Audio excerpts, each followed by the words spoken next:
entire universe, entire world. Your neighborhood means the entire world. He has to work or she has to work for the neighborhood, that is for the world. That is why he has to come with some creativity, some innovation, some new ideas wherein we can or he can become or she can become vibrant in his or her own society.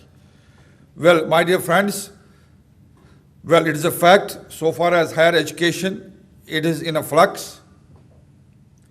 There are certain grassroots operational difficulties for which a teacher is not responsible at all, for which the society as a whole is responsible. I will give an example before I would like to analyze it. In fact, I will never mind if you give me a break with the questions. I remember when Pandit Jawaharlal Nehru was, I have read it, rather it has been shared by a friend of mine with me. When Pandit Jawaharlal Nehru was the Prime Minister of India, he created 46 new universities. जैसे अभी 14 universities create हो गई, at that point of time, he just in the parliament created 46. At that point of time, Professor Tara Chand was the Vice Chancellor of Allahabad University. Professor Tara Chand happened to be a close friend of Professor Habib. Professor Habib is a well-known historian and professor of history from Aligarh Muslim University. Well, Professor Tara Chand came to Aligarh just to enjoy vacations and stayed with his friend Professor Habib. Professor Habib's son, Irfan Habib, who is at present working in AMU as a professor, he has retired now, Professor Irfan Habib, he said, he has narrated it to me, he said, I was in attendance to Professor Tara Chand. And when he read the news that so many new universities have been created, I quote, Professor Irfan told me that when I went in the morning to say good morning to Professor Tara Chand, he was upset after going through the newspaper. I told him, Uncle, what is the problem? He said, Pandit Nehru pagal ho gaya hai. Sir, what is the problem? He has created 46 universities. Irfan says, I responded. Professor Irfan says, I responded to Professor Tara Chand, Uncle, it is good. 46 universities will come up in many parts of India. You tell me where from Pandit Nehru ji will get 46 vice chancellors. This was why Professor Tara Chand was upset. You see, there are many grassroots difficulties, and it is a matter of fact that we have not been, our administration has not been in a position to give, to have a focus on higher education. You take our budget allocation of previous 5-year plan, it was only at 8%. And then in the present plan, it is 11th? 12th. In 11th, it was 8%. In the 12th, there was a big jump with the Farm and Human Resources Development Minister, Shri Kapil Sibal. It went from 8 to 19, with cess also 2%, something like that. Now, you see the budget for other departments, take defense, take any other department. Here you have a limited budget. You don't have funds for the research. How you can talk of quality research? You don't have a process of proper recruitment. How you can talk about the quality teachers? You have so many bottlenecks. You have so many problems at the grassroots level. That is why we, the universities in India, we are not in a position to talk about we are not in a position to make our space so far as the world map is concerned. But at the same time, as I said, our students who get education from here are shining like shining stars throughout the world. Now, what should be done? How we can achieve our presence at the world map? How we can carve our space at the world map? Well, all the doers, they have to take dreamers and doubters along with them. And so far as my opinion is concerned, there are certain parameters which are to be followed. As I said, Shri Manmohan Singh, when he gave an address in the parliament, saying these 14 or 13 universities shall be world-class universities. Well, none of them have emerged like that. They have not even emerged like local universities. What to talk of world-class universities? They have many issues, which I think this is not the forum to discuss. It may be in terms of land, it may be in terms of faculty, whatever it may be. But they have not even been in a position to make their presence what we call even at the local or at the state level. What to talk of the world-class universities? The first parameter of the world-class university is that your top executive, that is the vice chancellor or the principal, he or she must be appointed purely on the basis of merit. There should be no consideration other than merit. Well, you might be reading in the newspapers, you take the example of very recently AMU convened court meeting. 2-3 persons projected their name for the vice chancellorship of AMU in the court members. And as soon as the question of appointment of the vice chancellor comes in most of the universities, in most of the places, politics takes place, the groupism takes place, and every attempt is made. I don't know whether they succeed or not. Every attempt is made that the appointment of the vice chancellor should be on considerations other than merit. That is, unless you belong to some lobby or unless you belong to some group, very difficult to become a vice chancellor or a principal of an autonomous college. Well, I am of the opinion, if a vice chancellor or a principal belongs to some party, if he is committed to some party, you are bound to have your appointments down the ladder on the basis of those considerations only, not on the basis of the consideration of merit.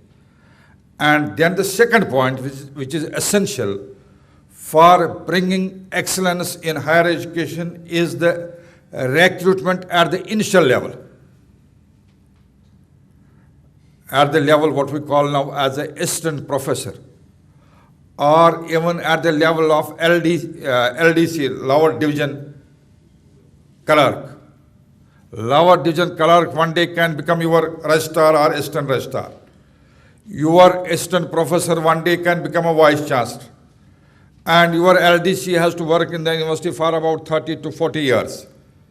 Your assistant professor has to work in the university for about 30 to 40 years, and we don't have, as on date, what we call hire and fire policy. You continue, whatever you are, you continue in the system. Thereby the initial recruitment of a person in the university setup is very important and should not be done on any consideration other than the merit, which I believe now in most of the universities it is being done. Then the third point is there must be in-service training. In-service training for both. We must not, the teaching community must not give a different meaning to the training. There must be professional development for both supporting staff as well as for the teaching staff. And it must be a continuous process. The fourth point, there must be accountability and incentives. You must be in a position to reward those who come out with some innovations, those who teach, whose learning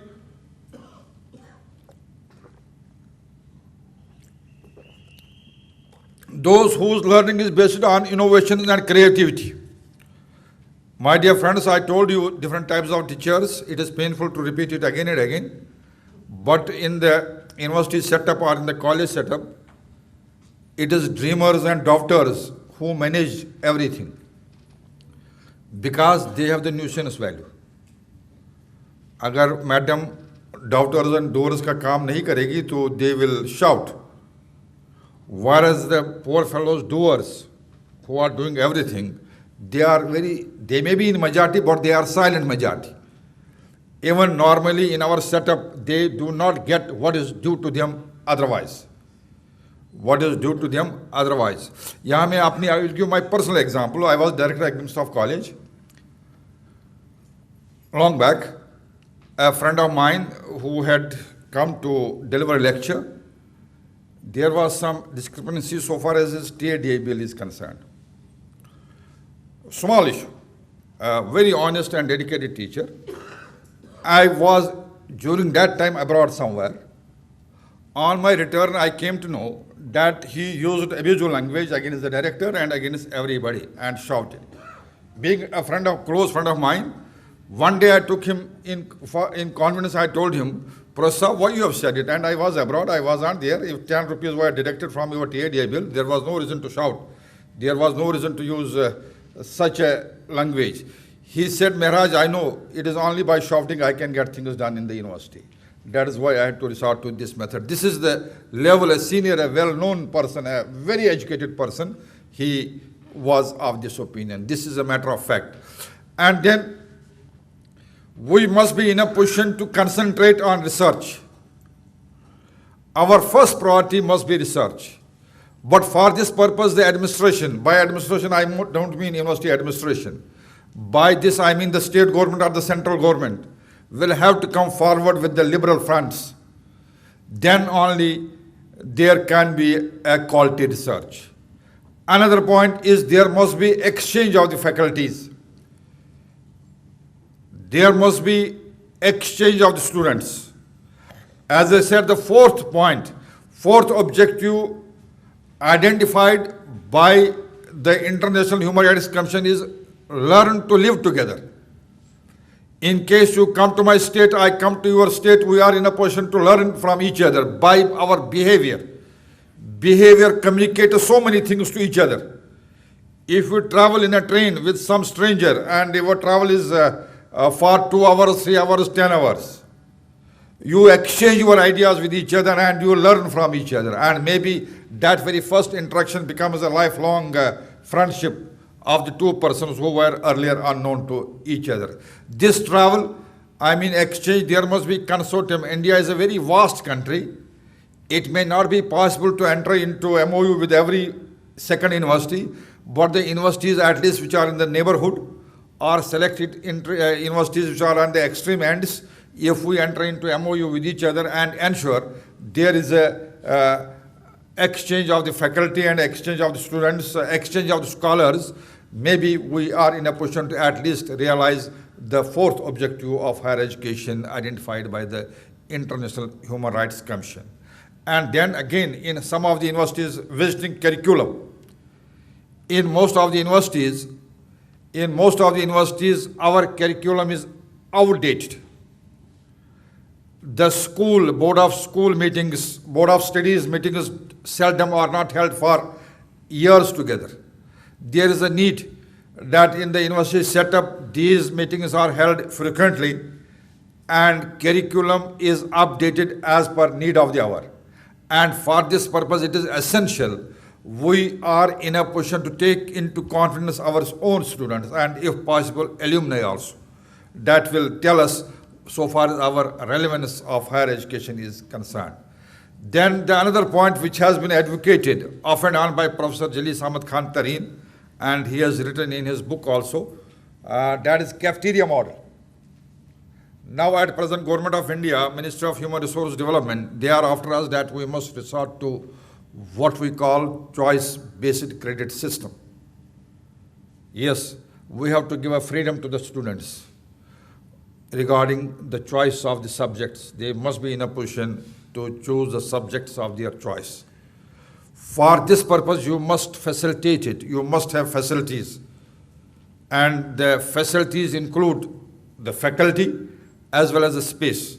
We must ensure that this choice-based credit system is implemented in letter and spirit.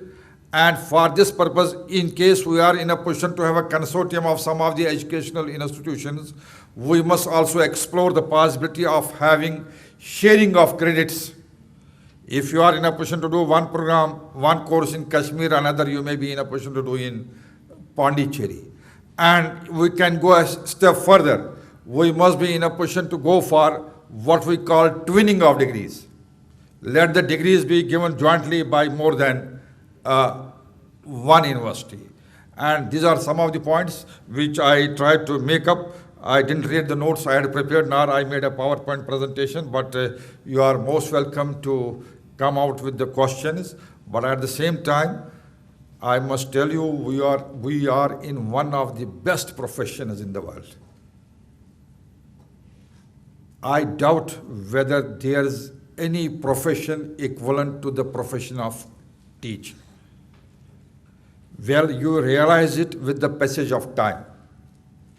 If you have a 10 years experience and you are driving on the road, you are going to some public institution, maybe bank or a revenue department, whatever it may be, you find somebody gets up from the crowd, from the office, and he salutes you. You are not in a position to place him. He comes forward and tells you, sir, you have been my teacher. You have taught me this and that 10 years back, 20 years back, 30 years back. There you find something you have gained. And we as a teachers, these are only doers, not dreamers and doubters who leave the legacy. Well, with the passage of the time, you find that you are in a position, you have gained a lot. You have left some way by way of legacy. We remember our teachers who have taught us in primary schools. Abibi, after 60 years, their picture is in front of our eyes. And believe me, we as a Muslim, or you as a Hindu, whenever you pray for those who have departed from you, your dear ones, whatever your elders, and whenever you pray for their peace, those teachers come samne aa jate, who have taught you 30, 40, 60 years back, provided they have been good teachers, provided the teachers, they have been in a position to take care of you with love and affection. Believe me, even if you have been taught in primary school, nursery you may not, but even right from primary level, whenever this capability has grown, you remember those teachers, but you forget all others. You will never forget a teacher provided you have been a good teacher. More or less, we as a human beings, what are our basic needs? What are our basic needs? किसी भी human being में, हम commerce में भी के हैं, professor law के भी हैं, what are the basic human needs of a human being? What are the basic needs of a creature? Human being की क्या basic needs है? Huh? Physiology, but this is purely technical. I am saying from a layman's angle. Food, roti, kabda और मकान.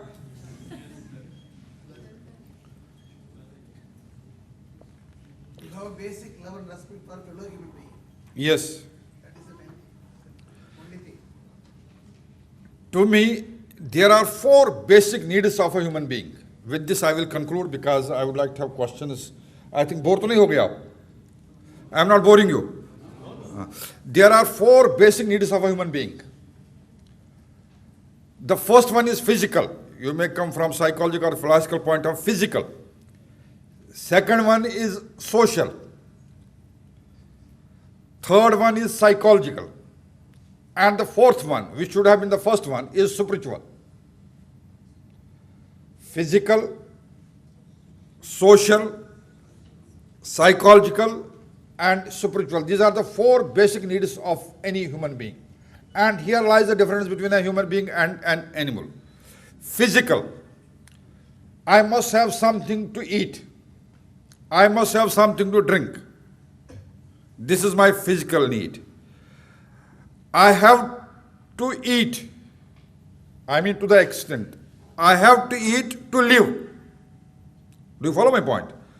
I have to eat to live. But if I live to eat, this makes a difference. Then there is no difference between me and animal. Thereby, we as a human beings, we have a physical need, but we must restrict this physical need only to what we call to live, not live to eat. The second is social. I want to love my wife, my daughter, my sister, my father, and vice versa. But this must be also within the limits. If you exceed the limits, then you are lost. You have to leave this world. Hira Ranja, or what you call. है ना? Lala Majnun, है ना? You are gone. It must be also within the limits. And the third one is psychological. Everyone has a right for mental growth. है ना? Mental growth. लेकिन it must be also within the limits. If you exceed, you are called as a dry person. अगर आप ज़्यादा philosophy बताते हैं, ज़्यादा psychology, if you talk too much about philosophy and psychology, then your colleagues, your classmates, your colleagues will tell you he's a dry person. And maybe in the northern India, they may tell you send him to Agra mental hospital. This must be also within the limits. And the fourth one, which is very important, is spiritual. You have to bow before somebody. You have to bow what you may call him or what you may call that person, Almighty, Bhagwan, whatever it is. You have to bow, that is spiritual. That is, if you go to the office or to the university or to anywhere in the morning, you come via temple, and before the temple, you remain in peace, at least with each other, with yourself. If you are a Muslim and you offer at least in the morning and then leave for the office, you are at peace with yourself. That is, this spirituality must be there, but this must be also under control. You have to strike a balance between what we call world and the religion. Deen or dunya mein, you have to strike a balance. In case you are not in a position, if you become more spiritual, then again your place is somewhere else. किसी घर में किसी में बैठिए आप, है ना? You have to strike, in order to be a human being, in order to be a human being, you have to strike a balance between all these four basic needs. And in case you are in a position to strike a balance between these basic four needs, there is something inside. You may call it God, you may call it Bhagwan, which ignites. That gives a spark that makes you to live some way by way of legacy. I will conclude with one of my own experiences. There are so many because I'm an old man. I have so many things to tell, but I would like to listen from you. One day I was traveling from Srinagar to Delhi. In those days, we used to have an Airbus service. I am talking of 30, 35 years back, even maybe 40 years. There was a big gun sitting next to me, a known figure to me, a big businessman of our Kashmir.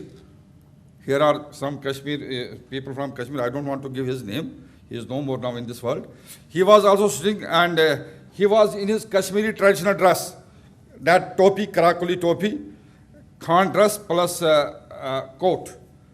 We were perhaps in the fifth or seventh row, and he was in the seat. He got up from his seat and went towards the cockpit. Almost in 1 hour journey, near about 7-8 times. And then he used to come to back. I thought that he is trying to go to the washroom. But he didn't go to the washroom. He used to go and come back. He used to go and come back. Out of curiosity, I asked a question to that very great person. Haji Sahab, what is the problem? Are you okay? He said, yes, I am okay. He looked at his watch. And he said, I am in a hurry. I have developed a lecture on this. I am in a hurry. I have to go to the Gurgaon. In those days, Gurgaon was coming up. He had this franchise of ambassador vehicles. He was a dealer in motor cars. Well, in those days, only ambassadors used to officially have in Kashmir, in everywhere. Well, believe me, he had developed an idea to request the pilot, kindly speed up. But he could not deliver it. He used to go and come back because he was not getting an occasion. उन दिनों ये नहीं थी, hijacking वगैरह problems नहीं हुआ करती थी. It was open. So he could not deliver this idea कि वस्ता जल्दी कर कश्मीरी में, please hurry up. I am in a hurry. I have to go to some meeting. He could not deliver. And as soon as we came down at Delhi airport, he was taken away by. They were waiting him just near the aircraft and taken to the meeting. This was one phase of that very Haji Sahab. And the second phase came. His wife became ill. She was admitted in one of the premier health institutes in Srinagar known as SIKIMS. In those days, that very institute was coming up, but the institute was without proper machinery. He gave a lot of machinery to the institute so that his wife is attended properly. Even dialysis and other things, these machines were not available at that point of time. And the third stage of that very gentleman, may God keep his soul in peace, he himself became ill and went into coma. Again was lying in the same institute. He has 4 or 5 sons, 2 or 3 daughters. They went to the court of law, locked each and every factory, locked each and every shop, and fought with each other that this shop, this factory belongs to me and that belongs to you. Everything belongs to me. And they were fighting in the court of law. Nobody was going to visit their father who was dying in the institute. These are the different phases. By this I want to tell you, these are the different phases of one's life, and it is only if you can leave something by way of legacy. If you are in a position in a year, if you are in a position to make the future of one student who has come from a downtrodden family, who has come from a backward family, believe me, you are leaving a lot by way of legacy, and you shall be remembered. You shall be remembered always. And you as a students, if you are in a position to give a helping hand to the junior one, tomorrow he may be on the highest seat of learning, or he may be holding the highest seat in our country. He will never forget that very helping hand which you have extended to him. On the other hand, if you are leaving a lot of estate, whatever it may be, you are not leaving anything, you are leaving miseries for your soul. I wish you all the best. Thank you very much. If you have any question, you are most welcome to ask.